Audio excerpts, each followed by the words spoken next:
All right, Coach. Team coming off a pretty strong performance against Ohio State and jumping back into NCHC play against St. Cloud State at home. So what's on the docket this week? Well, I thought Saturday's game was as expected in terms of once you come back from break. It doesn't matter how many practices you have when you haven't played a game in quite a while. It's a little bit sloppy, and I thought we got better as the first period went along. I thought we got better in the second period, and I thought our third period was probably the best period we've played to this point. So a lot of good things, a lot of positives. Guys executing, guys playing hard, guys making plays and playing the way we want to play. So that leading into practice this week has been real positive, and guys have had good energy, and we've had a couple of good days here in preparation for St. Cloud, who's really a top team in the country in the way they play. They're confident, well coached, and very balanced team. So we have to be ready to go. Coach, on the game over the weekend, you beat a heck of a team in Ohio State. Even with the rivalry, still have to be, as you said, pretty excited about the way the team responded in the latter half of that game. What does that really show you about the way their ability to score in bunches, and does that give you more of like a sunny view going into the rest of the season? The processes are starting to pay off. Well, I think first and foremost, anytime you play your rival, it's a big deal, and I'm saddened that the rivalry won't continue as Ohio State has chosen not to play us anymore, which is it is what it is. So we've got to live with it. But it's always been a big rivalry, and hopefully down the road we can continue it and get it going again. But as of Saturday, that was going to be the last game that we were going to play against them. So for us to go out and play well, and really the process that we played with is probably the most important thing. And when you're playing in the process and you're playing the right way, then good things happen. And so you see guys executing 2-on-1s, you see guys executing 3-on-2s and making little subtle plays that probably you wouldn't see unless you're really dissecting the game. And to me, those are the things that we've been trying to work on all first half, really, and things that we've focused on, whether it be on the ice or off the ice. And there's been a lot of teaching, there's been a lot of adversity, there's been a lot of frustration, but you have to feel comfortable in uncomfortable situations, and I think our guys are starting to feel that way, and so that's a good sign. You get better when you're uncomfortable. You get better when you go through adversity, and certainly we've had our fair share. So we've got to continue to focus on the process. We've got to continue to focus on getting better every day. As I always say, we have an opportunity every day to be the best version of yourself, and we're gonna continue to hold our guys accountable to that. And we may make a bigger deal about it, but the break being there, does that, aside from a little bit of sloppiness, like you said early on in that game, just from shaking off a little rust and not being in a game situation, but does that break, especially getting the win going into the break, give your guys a chance to reset and go into that next game with almost like a renewed, start of a new season almost?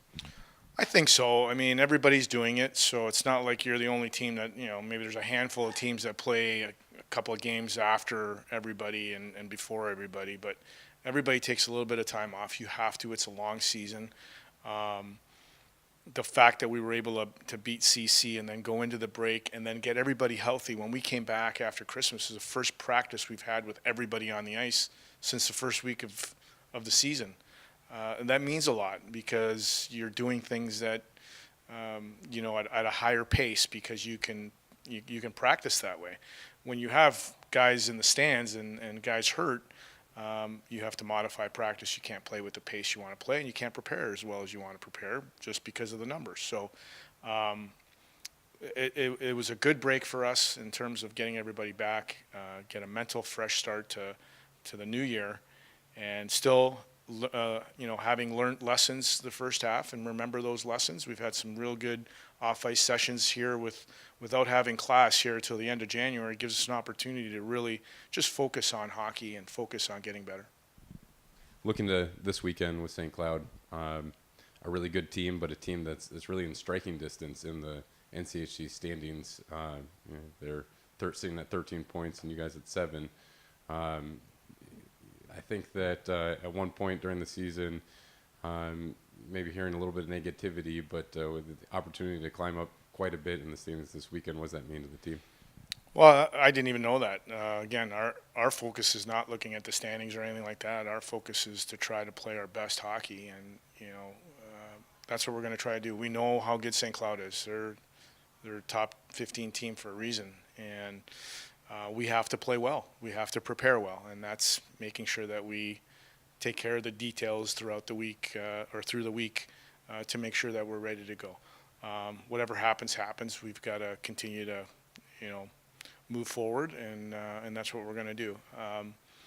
Everybody at this time of the year is going to play hard. Everybody's going to respect each other. Our league is tough from top to bottom, and I know everybody can beat anybody in our league. So you have to be ready to go. You got to respect your opponent, and you got to play like it's your last game, and then when that's over, you got to get ready to do it again. So no days off. We know that, and we got to be ready.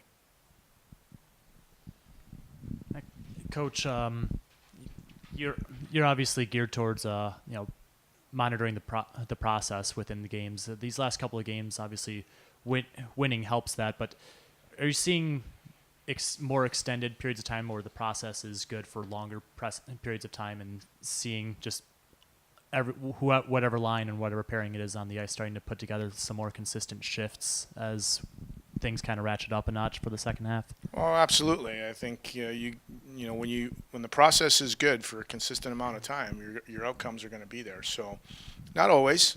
Sometimes you play good games and you don't get the outcome.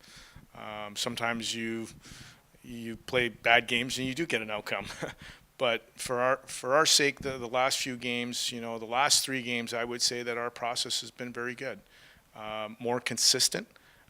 We've been able to make plays when we had to. Our energy has been good. Our focus has been good. So all those things combined, in our process, allow you to have some outcomes. I think that's the nice thing about our sport, is you have an opportunity to continue to grow. And now we're in the months where it really matters. And now you have to stick to that process. And the fact that we've been through some adversity and some tough times and been able to play in a lot of close games has given us an opportunity to grow a little bit. And, sometimes when you have a young team right off the bat, you don't know how you're going to grow. You don't know what the journey is going to be like. And we've navigated it, I think, as best as we could. We're in a good spot right now in terms of how we're playing and the attitude. And we have to control that. We have to control the attitude. We got to control the process, and we got to feel real good in the way that we're working from day to day. Thanks, Coach. Okay, thank you.